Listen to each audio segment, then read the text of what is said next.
reasons, and the person who you're going to talk to is a massive part of that. And we're not going to talk hockey for the entire time, but you might have to forgive us a little bit. Put your hands together, scream, make them feel the Texas love. It's Colin Ferguson!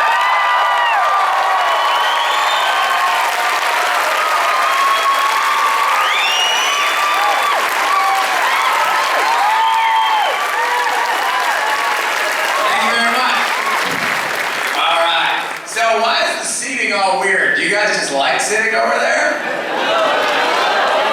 Well, can we change that? Yeah! Hold on. Hold on. Yes? I have to ask this first. VIPs, would you mind if for the final panel of the day you were joined with some of the people from the back? We're both. It's weird, right? Talking about there's like 10 people here and then there's this giant guy. Excuse me. And then I'm like,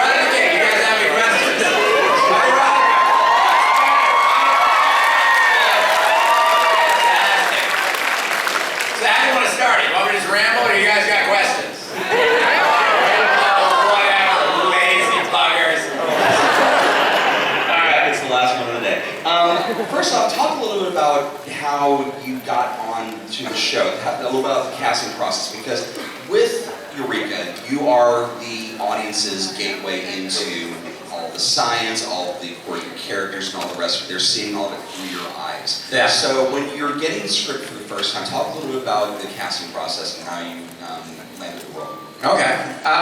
Like it's sort of like it was a pilot season, sort of like any other. I can sit up here. Is that cool?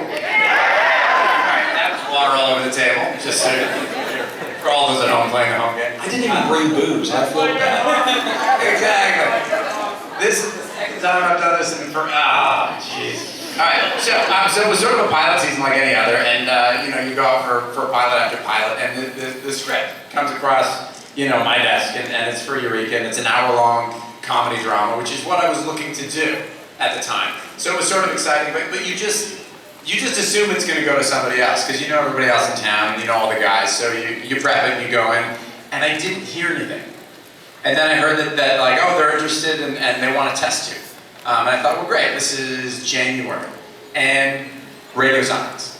Like nothing, February, March, so you just assume it's gone another way, assuming they've stunt casted it with some celebrity who's going to make it be awful. It's John Stamos.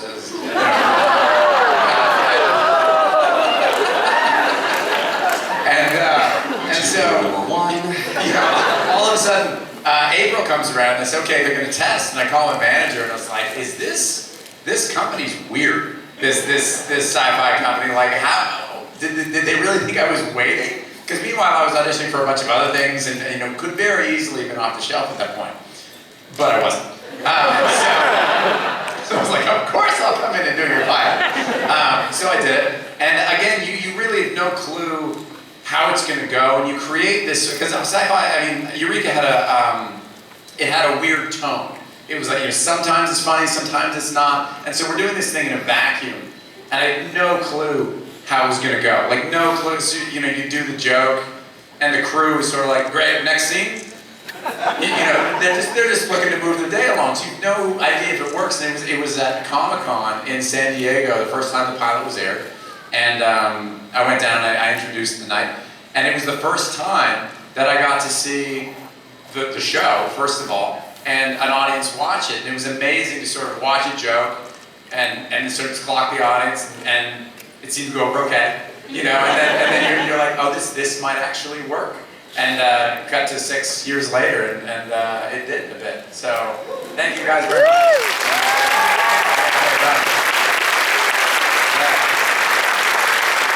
Coming from improv. Wow, just ignores their questions, right? No, I'm gonna try to. It should be 1, 1, 1, 1, or 1, 1, 2. I don't know, 2. No, 2, 1. All right, well, 5, 1. Selfish. All right, fine. I will throw it to the audience, but I do have one other question. Sure. If you had known that for 6 years you would only not wear khaki 2 or 3 times the entire running show, can you even wear happy without breaking into hives at this point? I love the fact, like I love a school uniform. Like I love a uniform. I don't have to think. I get out of bed. I know exactly how it fits. I know exactly how it's going to wear. You know, I didn't have to go through the costume fittings that Salli and all the other people had to go through. She's wearing another, you know, $2,000 suit every week, which her shoes cost more than my wardrobe for the season. You know, oh, these are Louboutins, and they're like $1,000. I'm like, really? You know, I'm wearing a Soames uniform from the mall. So cheap. But they would tailor it, right? They'd come in and they'd get like this top-notch tailor guy. He'd pull it in here and zip it in there and do all this stuff. So so it's pretty funny. I love it. I love wearing a uniform and I love not doing the costume things. The network was constantly trying to get me out of it. The network was constantly like, we need to have him in this, we need to have him in this. And we would fight it all the time because it just didn't seem, it seemed forced. You know, like, oh, we want him in a suit at home. It's like, because that's what cops do when they get home. They take off the uniform and they put on a nice Hugo Boss suit. Stupidest decision you've ever heard of.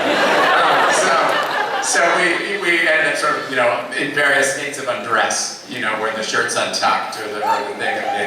You're welcome.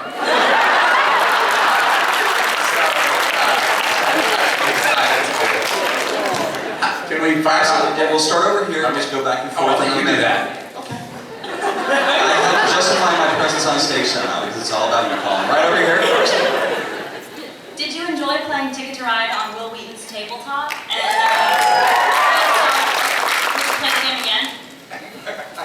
I've never played again. No, yes, of course. I'd love to play it again. I love playing. The cool thing about the show was meeting people like Felicia and Will. And we hadn't gotten into Twitter or the internet, really, as a concept, as a cast. And so you see those two come on the show, and they were so facile, and they were so intelligent about how they did it. They really introduced to us a way of sort of doing social media, you know, where you could keep in contact with people and meet fans through Twitter, you know, and sort of just exchange a couple missives, and it's really sweet. It's a really great medium. I think Twitter is what Facebook meant to be in the beginning. Facebook's rough, man. Are you kidding me? Weird things happen on Facebook, and you know it. It's a strange land. You know, oh, you meet someone, oh, they don't exist. Oh, that's cool. So you stole someone else's photo, pretended to be them. That's weird. So that happened. But yeah, I love Ticket to Ride. I don't know if it's insulting. But when I got to do the thing, and I showed up, and Will comes up and he goes, you're going to be playing Ticket to Ride. It's a very simple game. Like I'd be worried, or like I couldn't handle a game like ages 6 to 12, you know? So that was great, and I had a great time playing. I was worried, for those of you who've seen it, there's a moment in the game when Anne, halfway through the game, Anne is Will's wife, and so they're married. So they have that relationship, and it's halfway through the game, and she goes, oh my god, and she bangs on the table, and all the little trains go, and just scatter everywhere across the table, and I wasn't sure if he was gonna laugh or kill her. I was sort of on the fence about his reaction, but they obviously have a healthy relationship, and they thought it was very funny. But if you look at the replay, I'm nervous. Because the last thing you want to do is get in the middle of a fight between like two friends or a friend and his wife, you know what I mean? You're like, oh, awkward. I mean, drink in the corner until this is fixed. But they were very graceful, and it was a good experience. So, thanks.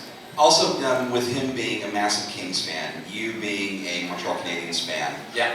How much gamesmanship is going on back and forth between you guys when, in the regular season, the Kings will play the Habs? Well, the Kings play the Habs once a year, once every 2 years, you know, or twice a year. I don't know; those are different answers. But they basically play twice every year or two. I don't know how long they play. Not very often. But the Kings are, so I never get to see my team. My team is the Montreal Canadiens because they don't come out to the West Coast. It's too far. So the Kings are my team for that conference. So I vote for the Kings all the time. And I was actually just talking to Rick backstage about the playoffs, and he's very, Mr. Richard Dean Anderson is very into hockey.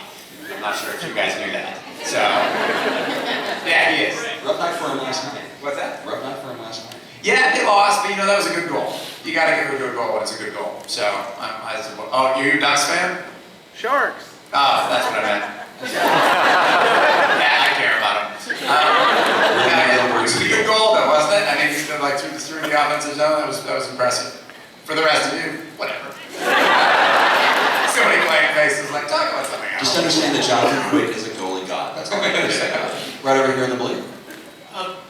You did something quite amazing with Eureka. You actually created a new show that had an inbred sense of nostalgia. Inbred was not the right word. I created an inbred show. Inborn. Is that it? So anyway, you had a sense of nostalgia created immediately, a sense of times going by, and a very family-oriented show. It's particularly built around the relationship of your character and Jordan's character. So, what advice do you have for other people interested in production to really kind of create that, or do you just have to be Canadian? I didn't create it, so I can't take too much credit for it. Well, the tone, I mean, the character, I am sort of the character, you know, so maybe not so much acting, more being for me, which was easier, because I'm limited in that way. No, but the guys who created the show, and one of the decisions they made, and one of the things that you can do, is to not forget the different elements of a production that you can use to create a tone.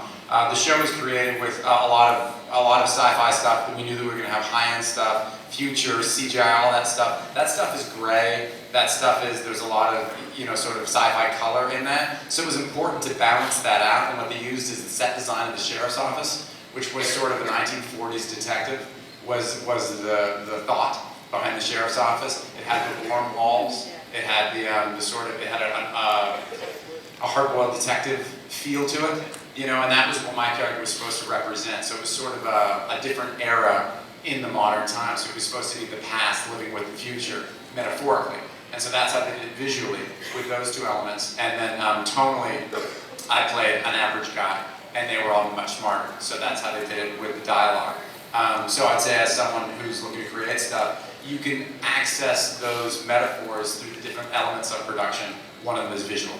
And so go back and check out how they juxtapose different visual styles to create a sort of unified tone. And hire really smart people who are good at what they do. Awesome, thank you very much.